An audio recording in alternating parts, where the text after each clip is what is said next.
Olá pessoal, sejam bem-vindos ao canal Revelar. Nos últimos anos nós vemos o avanço da ideia de se implantar os carros elétricos, que é uma ideia que está incorporada dentro da proposta de controle climático e que, por sua vez, está incorporada dentro da proposta da Agenda 2030, que, por sua vez, agora passou a se chamar Pacto para o Futuro 2045. Por que eu dei toda essa introdução? Porque os carros elétricos, então, se você for analisar em última instância, estão atrelados a uma ideia, um projeto que muitos estão acusando de ser um pacto comunista para o mundo, né? Uma espécie de tecnocomunismo, um comunismo tecnológico mesclado com um tipo de capitalismo, onde em alguns aspectos se vê governos por trás da tecnocracia e em outros grandes corporações dirigindo essa tecnocracia. E por isso que nós vemos tanto países do Ocidente com empresas ocidentais abraçando esse pacto para 2045, ou a antiga Agenda 2030, como nós vemos o governo chinês também abraçando. Então, tanto os tecnocratas quanto os comunistas, né, não só na China, mas no mundo inteiro, inclusive em países que eles não dominam ainda completamente, todos eles abraçaram essa mesma agenda. E, como um substrato dessa agenda são os carros elétricos, o CEO da Ford parece que foi visitar a China, que é um dos países que está envolvido nessa agenda, nesse agora pacto, e parece que ele voltou assustado com o que ele viu lá. Essa matéria da revista Quatro Rodas pergunta: por que o CEO da Ford disse estar assustado com os carros chineses? O CEO da fabricante afirma que a indústria passa por uma ameaça existencial e lembra da ascensão das marcas japonesas e sul-coreanas. Não é novidade, diz a matéria, que a China está mudando a indústria automotiva com seus investimentos pesados em híbridos e elétricos, mas muita gente só começou a perceber isso agora, como é o caso do comandante da Ford, o CEO Jim Farley, né, e o CFO John Lawler, que acabaram de visitar o país onde dirigiram um legítimo SUV elétrico chinês. Essa matéria é de agora, setembro. O The Wall Street Journal foi quem trouxe essa matéria, né, declarando e detalhando a reação dos executivos da Ford após o test drive em um SUV elétrico da Changan. A estatal chinesa é uma das parceiras da fabricante norte-americana no país, com uma joint venture criada em 2012 e que produz diversos modelos tanto da Ford quanto da Lincoln. Se você parar para analisar essa matéria do Wall Street Journal, é muito mais uma propaganda dos carros chineses do que um aviso, mostrando que a China como um país é como se fosse uma grande empresa. É uma grande empresa controlada pelo CEO Xi Jinping, né, e administrada pelos demais membros do partido. A impressão deixada foi tão forte que Lawler teria dito a Farley que isso não é nada como antes, esses caras estão na nossa frente. Tá vendo? Então, como é uma propaganda? Porque mesmo que fosse, né, pessoal? E pode até ser que seja mesmo, não estou dizendo que não. Por que o CEO da Ford falaria isso? No The Wall Street Journal, alardeando a todos que os carros chineses então supostamente estariam melhores, a não ser que eles estivessem já associados com os carros chineses. O CEO ficou tão impressionado que, em conversa com o executivo do banco de investimentos Goldman Sachs, teria dito que os carros chineses são uma ameaça existencial para a indústria. Farley ainda teria dito que já viu esse filme antes, lembrando da ascensão dos fabricantes japoneses e em seguida das sul-coreanas, Toyota, Honda e Nissan.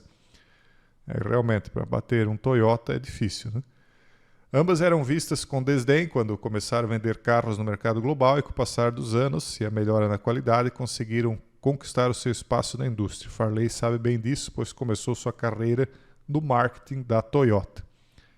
Então ele está dizendo, tem engenharia elegante de baixo custo, usam a base de fornecedores de baixo custo para superar a concorrência no preço e, queira ou não queira, todo mundo sabe como a indústria mundial está deslocada, por enquanto, pelo menos, na China, né? Então ele está dando o alerta, mas ao mesmo tempo acho que isso se parece mais com uma propaganda do que com um alerta.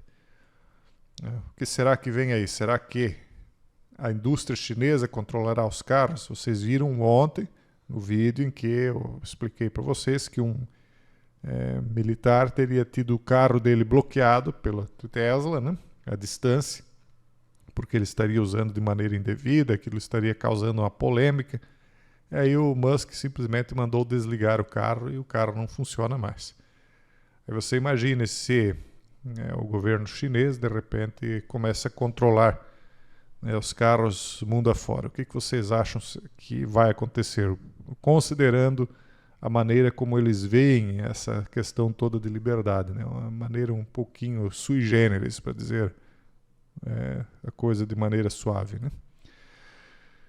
E ao mesmo tempo, né, enquanto nós vemos esse crescente de tecnocracia, nós vemos também a natureza mostrando alguns sinais aí de que o mundo está se esgotando de uma certa maneira. Aumento no nível do mar, que nós temos relatado aqui diuturnamente, inclusive eu agradeço a todos que têm mandado matérias lá para o e-mail sugiraumapauta@gmail.com. Eu sei que muitos aqui gostariam talvez de ver uma matéria ou outra comentada e acabam não mandando a matéria lá. Mas muitos mandam e tem tanta matéria que eu acabo tendo de escolher algumas, né? Aumento no nível do mar pode varrer do mapa 2 cidades do litoral brasileiro, né? O litoral vasto e diversificado, o país está ficando cada vez mais exposto aos impactos das mudanças do clima. Os relatórios da ONU revelam sobre o aumento do nível do mar o quê? O que todo mundo está vendo, né, que está aumentando. Agora, o motivo é que as pessoas estão divergindo. Por que de fato isso está aumentando? Será que é por conta do homem ou por conta de um ciclo que nós estamos encerrando? Veja só, o deserto do Saara está mudando de amarelo árido para verde exuberante. Então, quer dizer, será que é o homem que está causando o impacto ou isso aqui é até profético, né? Uma profecia aí de milhares de anos atrás que dizia que o deserto iria florir, né? Está se concretizando porque é um ciclo que algumas pessoas conhecem melhor do que a gente e anteciparam milhares de anos atrás, porque existem ciclos de 4 meses, né? O verão, outono, inverno, primavera, são ciclos de 4 meses, existem ciclos de 4 anos, de 40 anos, de 400 anos, 4.000 anos, e a gente não vive o suficiente para ver todos os ciclos, né? Então alguns antigos tinham relatos e avisaram, isso aí vai acontecer, o deserto vai florescer de novo. Já falei sobre isso. E aí uma matéria diz, o Saara está ficando verde e ganhando lagos, mas isso não é uma boa notícia. Não é uma boa notícia para quem? Para nós, né, que estamos aqui. Agora, para quem está lá, imagine quanto é que é o metro quadrado da areia do deserto.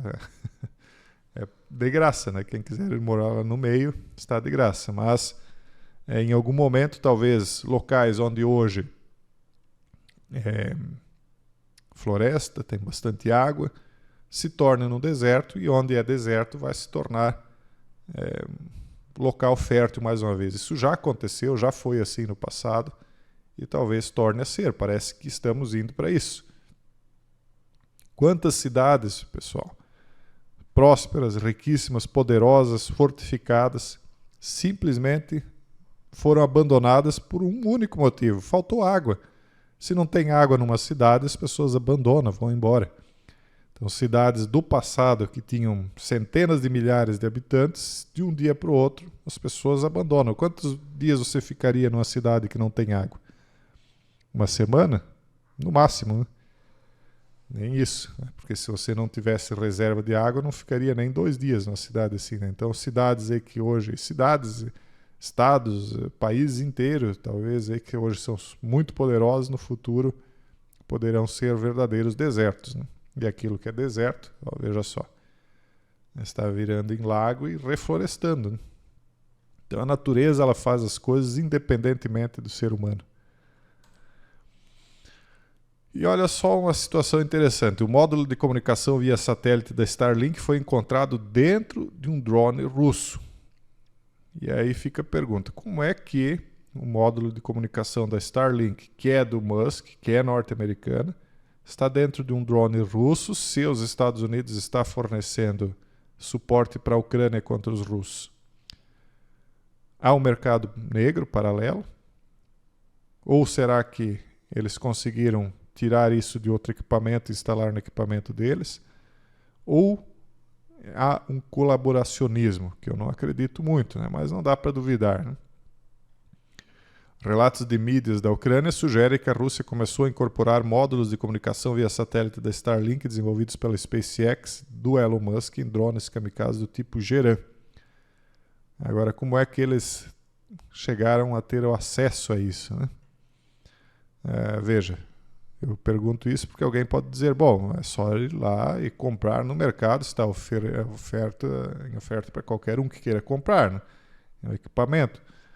Mas aí eu me pergunto, se eles podem desligar um automóvel, né, via satélite, por que eles não podem simplesmente sabotar esses equipamentos que também estão ligados via satélite da Starlink? Ou vai me dizer que eles não têm controle absoluto em cima de cada chip que eles fabricam? É óbvio que tem. Se está ligado com GPS, eles sabem em que território está, né? Então, esse módulo da Starlink permite que o UAV receba feedback, transmita dados e altere sua missão durante o voo em longas distâncias. Vocês vão me dizer que a Starlink não tem condições de monitorar em que trecho esses chips dela, esses módulos estão voando e dentro do que estão voando. É lógico que sabe. Então eles transformam o drone em uma plataforma de reconhecimento potencial. E ao mesmo tempo, o Zelensky está indo lá para os Estados Unidos, né? Fazendo o quê uma hora dessa? Eles estão até acusando ele de interferência eleitoral, né? Porque ele não quer que o Trump ganhe, segundo o que eles estão dizendo. A China desenvolveu uma mini bateria nuclear capaz de funcionar por mais de 7.000 anos. Isso aqui me lembra mais uma vez aquilo que a gente já trouxe para vocês algumas vezes, que é a distopia do Terminator, né? Então tinha lá um dos Terminators, um daqueles exterminadores, usavam a bateria também nuclear, que durava milênios, não tinha como desligar a bateria, ela não acabava nunca. E aí, num determinado ponto do filme, salvo se a minha memória está me enganando, mas eles acabavam explodindo essa mini bateria nuclear para desativar o Terminator, né? Talvez estou confundido aí com outro filme, mas acho que não. Aqueles que são mais aficionados aí no filme talvez possam me corrigir se eu estiver errado, né? Aí nos comentários. Então veja o que é isso, né, pessoal? Uma bateria de 7.000 anos. Você imagine que daqui a 7.000 anos alguém pode encontrar ela enterrada em algum lugar aí dentro de algum laboratório, fazendo com que algum equipamento talvez ainda esteja em funcionamento. E aí você imagine pessoas daqui a 7.000 anos encontrando isso aí. É algo até meio que difícil de imaginar que realmente isso vá funcionar por tanto tempo quanto eles estão prometendo, né? E aí você imagine isso nas mãos erradas ou controlado por uma inteligência artificial que eventualmente se volte contra as pessoas. Imagine uma inteligência artificial com capacidade de fabricar essas mini baterias nucleares. É o Terminator puro, né? Agora, isso aqui é só a título de curiosidade, pessoal, eu achei interessante.